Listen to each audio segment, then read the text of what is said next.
नमस्कार।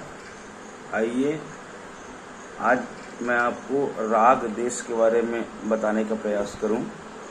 राग देश जिसका ठाट खमाज है और वादी रे संवादी पा, जिसका आरोह इस प्रकार है, उसका पकड़ सा रे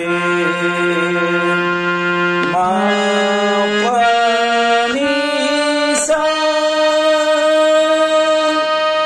अब आप कहेंगे कि इसमें आपने सारे के बाद ग छोड़ दिया, ध छोड़ दिया। तो इस राग में ग और ध आरोह में वर्जित है, आरोह में शुद्ध नी, अवरोह में कोमल नी।